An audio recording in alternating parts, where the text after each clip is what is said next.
ನಮ್ಮ ಮುಂದಿನ topic revisiting irrational number. So ಮೊದಲನೇದಾಗಿ ಇರ್ರ್ಯಾಷನಲ್ ನಂಬರ್ ಅಂತ ಹೇಳಿದ್ರೇನು? Number which cannot be written in the form of p by q where q is not equal to 0 ಅಂತ ಹೇಳಿ, ಸರಿನಾ? So ಈ ಪ್ರಾಬ್ಲಮ್ಸು, ಇರ್ರ್ಯಾಷನಲ್ ನಂಬರ್ ಪ್ರಾಬ್ಲಮ್ಸ್ ಶುರು ಮಾಡೋದಕ್ಕಿಂತ ಮುಂಚೆ ಒಂದೆರಡು ವಿಷಯ ಗೊತ್ತಿರಬೇಕು. ಮೊದಲನೇ ವಿಷಯ ಬಂದು, if P square is divisible by P, then A square is divisible by P, A is divisible by P ಅಂತ ಹೇಳಿ. ಇನ್ನೊಂದು ಪ್ರೂಫ್ ಬೈ ಕಾಂಟ್ರಡಿಕ್ಷನ್ ಅಂತ ಹೇಳಿ. ಇದೊಂಥರ ವಿಚಿತ್ರವಾಗಿ ಚೆನ್ನಾಗಿದೆ, ನನಗಿಷ್ಟ ಇದು. ಸೊ ಮೊದಲನೇ ಥಿಯರಮ್ಮು ಏನು ಹೇಳುತ್ತೆ ಅಂತ ಹೇಳಿದ್ರೆ, not to be memorise, just understanding, we just have to understand, ಸರಿನಾ? ಇದನ್ನು ಮಾರ್ಕ್ ಮಾಡೋಕ್ಕೆ ಹೋಗಬೇಡಿ, ಈಸಿ ಇದೆ. If P, let P be a prime number, okay. If P divides A square, ಸರಿ, then p divides a, where a is a positive integer. So ಇದನ್ನು ಅಷ್ಟಕ್ಕಷ್ಟೇ ಅರ್ಥ ಆಗೋದು ಇದು ಓದಿದಾಗ. ಒಂದು ಎಕ್ಸಾಂಪಲ್ ಕೊಟ್ಟರೆ ಈಸಿ ಆಗುತ್ತೆ. 196 14 ಸ್ಕ್ವೇರ್ ಅಲ್ವೇನ್ರ ಹುಡುಗರ? 14 into 14 196 ಆಗುತ್ತೆ. If 196 is divisible by 7, then 14 is divisible by 7 ಅಂತ ಹೇಳಿ ಥಿಯರಮ್. ಸಿಂಪಲ್ ಲಾಜಿಕ್ಕು ಎಕ್ಸ್ಪ್ಲೈನ್ ಮಾಡ್ತೇನೆ. ಸಿ 196 ಡಿವಿಸಿಬಲ್ ಬೈ 7 ಅಂತ ಹೇಳಿದ್ರೆ 14 ಸ್ಕ್ವೇರ್ ಇಸ್ ಡಿವಿಸಿಬಲ್ ಬೈ 7 ಅಲ್ವಾ? This implies 14 is divisible by 7. ಇದು ಥಿಯರಮ್.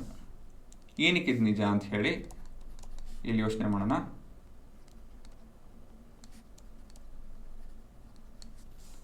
ಸೊ ಯೋಚನೆ ಮಾಡಿ, ಇಲ್ಲಿ ನಮ್ಮ 196 ಇದೆ. ಸೊ 196 ಪ್ರೈಮ್ ಫ್ಯಾಕ್ಟರ್ ಫಾರ್ಮಲ್ಲಿ ಹೇಗಿರುತ್ತೆ? 2 ಸ್ಕ್ವೇರ್ ಇಂಟು 7 ಸ್ಕ್ವೇರ್ ಆಗಿದೆ, ಸರಿನಾ? ಮತ್ತು 14 2 ಇಂಟು 7 ಆಗಿರುತ್ತೆ. ಅಗೇನ್ 196 2 ಸ್ಕ್ವೇರ್ ಇಂಟು 7 ಸ್ಕ್ವೇರ್ ಆಗಿದೆ. 14 ಬಂದು 2 ಇಂಟು 7 ಆಗುತ್ತೆ ಅಲ್ವಾ? ಆಮೇಲೆ ಪ್ರೈಮ್ ಫ್ಯಾಕ್ಟರ್ ಫಾರ್ಮಲ್ಲಿ ಅದೇ ಇರೋದು, ನಾನು ಸ್ಪೆಷಲಾಗಿ ಏನು ಮಾಡಿಲ್ಲ ಇಲ್ಲಿ. ಸೊ ಎರಡರಲ್ಲೂ 7 ಇದೆ. ಸಿ ಬೈ ಡಿಫಾಲ್ಟ್ ಇವಾಗ ಒಂದು ನಂಬರ್ ಸ್ಕ್ವೇರ್ ಆಗಿತ್ತು ಅಂತ ಹೇಳಿದ್ರೆ, ಯಾವ ನಂಬರಿಂದ ಸ್ಕ್ವೇರ್ ಆಗಿದೆಯೋ ಅದರಲ್ಲಿ ಏನೇನು ಪ್ರೈಮ್ ಫ್ಯಾಕ್ಟರ್ ನಂಬರ್ಸ್ ಏನೇನಿದೆಯೋ ಅದರಲ್ಲೂ ಕೂಡ ಇರಬೇಕು. ಇವಾಗ ಇಲ್ಲಿ 3 ಇಲ್ಲ, ಹಾಗಾಗಿ ಇಲ್ಲೂ 3 ಬರೋಲ್ಲ. ಇಲ್ಲಿ 5 ಇಲ್ಲ, ಹಾಗಾಗಿ ಇಲ್ಲೂ 5 ಬರೋಲ್ಲ. ಇಲ್ಲಿ 2 ಇದೆ, ಅದಕ್ಕೆ ಇಲ್ಲಿ 2 ಇದೆ. ಇಲ್ಲಿ 7 ಇದೆ, ಅದಕ್ಕೆ ಇಲ್ಲಿ 7 ಇದೆ. ಸೊ ಬೈ ಡಿಫಾಲ್ಟ್ ಒಂದು ಸ್ಕ್ವೇರ್ ಆಫ್ ಒಂದು ನಂಬರ್ ಮತ್ತೊಂದು ಪ್ರೈಮ್ ನಂಬರಿಂದ ಡಿವೈಡ್ ಆಗ್ತಾಯಿತ್ತು ಅಂತ ಹೇಳಿದ್ರೆ ಅದರದ್ದು ರೆಡ್ಯೂಸ್ಡ್ ಫಾರ್ಮ್ ಅಂತ ಹೇಳಿದ್ರೆ ರೂಟ್ ಫಾರ್ಮ್, ಅದು ಕೂಡ ಆ ಪ್ರೈಮ್ ನಂಬರಿಂದ ಡಿವೈಡ್ ಆಗಬೇಕು. ಯಾಕಂತ ಹೇಳಿದ್ರೆ everything is built of prime numbers. All the composite numbers are built of prime numbers. So ಒಂದು ಸ್ಕ್ವೇರ್ ಆಫ್ ಒಂದು ನಂಬರ್ ಅಂತ ಹೇಳಿದ್ರೆ by default it has to be a composite number, ಸರಿನಾ? ಹಾಗಾಗಿ ಆ ಕಾಂಪೋಸಿಟ್ ನಂಬರ್ ಒಂದು ಪ್ರೈಮ್ ನಂಬರಿಂದ divide ಆಯಿತು ಅಂತ ಹೇಳಿದ್ರೆ ಅದು ಯಾವುದರಿಂದ ಮಾಡಿದೆಯೋ ಅದು ಕೂಡ ಪ್ರೈಮ್ ನಂಬರಿಂದ ಡಿವೈಡ್ ಆಗಬೇಕು. ಅಷ್ಟೇ ಥಿಯರಮ್. ಮತ್ತೊಂದು ಎಕ್ಸಾಂಪಲ್ ನೋಡೋಣ. ಇವಾಗ 676 ಇಸ್ ಡಿವಿಸಿಬಲ್ ಬೈ 13 ಅಂತ ಬರೆದೇನೆ. 676 ಇಸ್ ಡಿವಿಸಿಬಲ್ ಬೈ 13. ಚೆಕ್ ಮಾಡೋಣ. 676 ಇಸ್ ಡಿವಿಸಿಬಲ್ ಬೈ 13. ಹೌದು, ನಿಜ. 676 is made up of 26 square divided by 13. 676 is nothing but 26 into 26. That in turn is divisible by 13. This implies 26 is divisible by 13. ಆಯ್ತಾ ಹುಡುಗರ? 26 is divisible by 13. ಇದು proof, ಅಂದರೆ ಇದು theorem.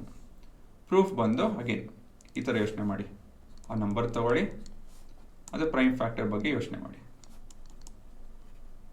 ಸರಿನಾ? 676 is made up of 2 ಮತ್ತು 13. ಸಾರಿ, 2 square into 13 square actually. So 26 is nothing but 2 into 13. ಯಾಕಂತ ಹೇಳಿದ್ರೆ ಇದು ಸ್ಕ್ವೇರ್ ರೂಟ್ ಅಲ್ವಾ? ಇದ್ರ ಸ್ಕ್ವೇರ್ ರೂಟು 26. ಸೊ ಇದನ್ನು ಸ್ಕ್ವೇರ್ ರೂಟ್ ತೊಗೊಂತು ಅಂತ ಹೇಳಿದ್ರೆ ನನಗೆ 2 into 13 ಬರುತ್ತೆ ಅಲ್ವಾ? ಸೊ ಇವಾಗ ಇದರಲ್ಲಿ 13 ಬೈ ಡಿಫಾಲ್ಟ್ ಇದೆ, ಇದರಲ್ಲೂ ಕೂಡ 13 ಇದ್ದೇ ಇರುತ್ತೆ, ಸರಿನಾ? ಸೊ ಇದೇ ಲೈನಲ್ಲಿ if a square is divisible by p, ಆಯಿತಾ? A square is divisible by p, this implies a is divisible by p. ಇದನ್ನು ನಾವು ಕಡ್ಕೊಬೇಕು. ಆಯಿತಾ. ಸೊ ಈ ಥರ ಬರೆಯೋದಾಯಿತು ಅಂತ ಹೇಳಿದ್ರೆ ಪ್ರೈಮ್ ಫ್ಯಾಕ್ಟರ್ ಫಾರ್ಮ್ ಅಂತ ಹೇಳಿ. ಸೊ ಇವಾಗ A square it's made up of say P1 P2 P3 Pnವರೆಗೂ ಇವೆಲ್ಲ ಪ್ರೈಮ್ ನಂಬರ್, ಸರಿನಾ. So sorry square of it. So A will be product of P1 into P2 into P3 dot Pn. ಏನಕ್ಕೆಂದರೆ ನಾವು square root ತೊಗೊಂಡಾಗ square ಎಲ್ಲ cancel ಆಗುತ್ತೆ, ಇದು ಮಿಕ್ಕೊಳ್ಳುತ್ತೆ. So ಎಲ್ಲೋ ಒಂದು ಕಡೆ ನಮ್ಮ P ಇದೆ, ಆಯಿತಾ. ಈ ಲಿಸ್ಟಲ್ಲಿ P ಬರುತ್ತೆ. Since this is divisible by P, this also will have P. Sorry, this is P square, ಆಯಿತಾ. P ಸ್ಕ್ವೇರ್ ಇದು. ಸೊ ಇದರಲ್ಲಿ P ಸ್ಕ್ವೇರ್ ಇದ್ದರೆ ಇಲ್ಲಿ P ಬರುತ್ತೆ, ಇಲ್ಲಿ P ಮತ್ತು P ಸ್ಕ್ವೇರ್ ಕ್ಯಾನ್ಸಲ್ ಆಗುತ್ತೆ, ಇಲ್ಲಿ P ಕ್ಯಾನ್ಸಲ್ ಆಗುತ್ತೆ ಅಂತ ಹೇಳಿದ್ರೆ basically a is divisible by P ಅಂತ ಹೇಳಿ. ಅಷ್ಟೇನೇನಿಲ್ಲ. ಇದೇನು ನೋಡಿದ್ರೆ ಎಕ್ಸಾಂಪಲ್ ಅದನ್ನೇ ವೇರಿಯೇಬಲ್ಸ್ ಉಪಯೋಗಿಸಿ ಎಕ್ಸ್ಪ್ಲೈನ್ ಮಾಡೋದು ಹೊರತು ಇನ್ನೇನು ಹೊಸದಿಲ್ಲ, ಸರಿನಾ. ಹೊಸ ವಿಷಯ ಏನಿಲ್ಲ, ಅದೇ ವಿಷಯ ರಿಪೀಟ್ ಆಗ್ತಾಯಿದೆ ಅಷ್ಟೇ.